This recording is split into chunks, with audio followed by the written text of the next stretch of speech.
இசையமைப்பாளர் A.R.. Rahman and அவருடைய மனைவி சாய்ரா பானு 2 பேரும் ஒருத்தர் பிரிவதா அறிவிச்சது பலரையுமே அதிர்ச்சியில அழுத்துச்சு. என்ன காரணத்துக்காக ஏ.ஆர். ரஹ்மான் பிரிவதா சாய்ரா பானு அறிக்கை வெளியிட்டாங்கன்னே தெரியாம ரசிகர்கள் குழப்பத்தில் ஆழ்ந்திருக்காங்க. இந்நிலையில ஏ.ஆர். ரஹ்மானுக்கும் மோகினி டேவுக்கும் இடையே உள்ள மறைமுகமான உறவு தான் இவர்களுடைய விவாகரத்துக்கு காரணம் என்று சோஷியல் மீடியால ஒரு நியூஸ் வைரல் ஆயிட்டு வருது. விரைவில் 30வது ஆண்டு திருமண நாளை கொண்டாட இருந்தோம், ஆனா அதுக்குள்ள எல்லாம் முடிஞ்சிருச்சுன்னு போஸ்ட் போட்டு அதிர்ச்சி ஏற்படுத்தினாரு. இந்நிலையில ஏ.ஆர். ரஹ்மான் கிட்ட பேசிஸ்டா ஒர்க் பண்ணிட்டு இருந்த மோகினி டே அவங்க தன்னுடைய கணவர் மார்க்க பிரிவுதா திடீர்னு சோஷியல் மீடியால சாய்ரா பானு அறிக்கை வெளியிட்ட அன்னைக்கே அவங்களும் வெளியிட்டது குழப்பத்தை ஏற்படுத்தி சலசலப்பையும் ஏற்படுத்தினுச்சு.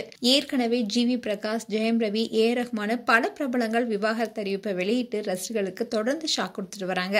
29 வருஷம் திருமண வாழ்க்கையில தம்பதிகளா இருந்த ஏ.ஆர். ரஹ்மான் விவாகரத்து செய்வதா அறிவிச்சது பேரதிர்ச்சியை கொடுத்தது. மனவழியுடன் தன்னுடைய கணவரை பிரிவதாவும் இனிமே யார் நினைச்சாலும் 2 பேரையும் சேர்த்து வைக்க முடியாதுன்னு சாய்ரா பானு தெரிவிச்சிருந்தாங்க.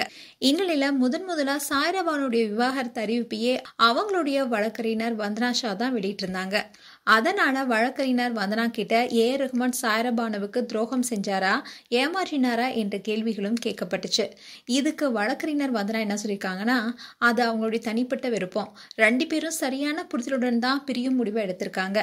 அவங்களுடைய பிரிவுக்கான காரணம் எனக்கு தெரிஞ்சாலும் அதை நான் வெளிப்படையா சொல்ல முடியாது, அதற்கான அனுமதியும் எனக்கு கிடையாதுன்னு வழக்கறிஞர் வந்தனா சொல்லியிருந்தாங்க. அதே மாதிரி ஏ.ஆர். ரஹ்மான் அண்ட் சாய்ரா பானு கடந்த செவ்வாய்க்கிழமை விவாகரத்து அறிவிப்பை வெளியிட்டிருந்தாங்க. சில மணி நேரங்களிலேயே ஏ.ஆர். ரஹ்மானுடைய இசைக்கலைஞரா பணியாற்றிட்டு வந்த பேசிஸ்ட் மோகினி டேவும் தன்னுடைய கணவர் மார்க்க விவாகரத்து செய்து பிரிவதா அறிவிச்சிருந்தாங்க. இவங்களுடைய 2 விவாகரத்துக்கும் இடையில ஏதாவது கனெக்ஷன் இருக்கா என்ற கேள்வியும் ரிபப்ளிக் செய்தியாளர் வந்தனா கிட்ட கேள்வி எழுப்பியிருந்தாங்க. அதுக்கு வந்தனா என்ன சொல்லியிருந்தாங்கன்னா, அந்த 2 விவாகரத்து அறிவிப்புக்கும் எந்த ஒரு தொடர்பும் இல்லைனோ, தேவையில்லாத கட்டுக்கதைகளை நம்ப வேணாம்னு சொல்லியிருந்தாங்க. அதோட ஏ.ஆர். ரஹ்மான் 29 ஆண்டுகள் தனக்கு மனைவியாக வாழ்ந்து வந்த சாய்ரா பானுவுக்கு ஜீவனாம்சம் கொடுப்பாரா, சாய்ரா பானு அதை ஏத்துப்பாங்களா என்ற கேள்விகளும் அவங்க கிட்ட கேட்டிருந்தாங்க.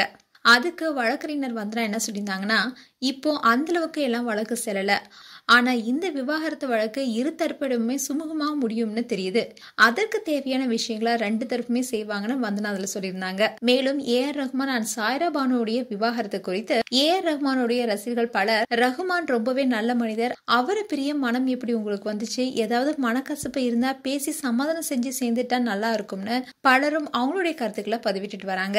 திருமணத்தை போல விவாகரத்து என்பது சந்தோஷமான விஷயம் கிடையாது. அண்ட் இந்த விவாகரத்தினால ஏ.ஆர். ரஹ்மானுக்காகட்டும் சாய்ரா பானுக்காகட்டும் ரொம்பவே வலிகள் ஏற்பட்டிருக்குன்னு தகவல் வெளியாக இருக்கு. மேலும் இந்த வீடியோ பற்றி உங்களுடைய கருத்துக்களை கமெண்ட் செக்ஷன்ல சொல்லுங்க. இது போன்ற வீடியோஸை பார்க்க நியூஸ் தமிழ் கிளிட்ஸ் சேனலை சப்ஸ்கிரைப் பண்ணுங்க. மறக்காம நோட்டிபிகேஷன் பட்டனை கிளிக் பண்ணுங்க.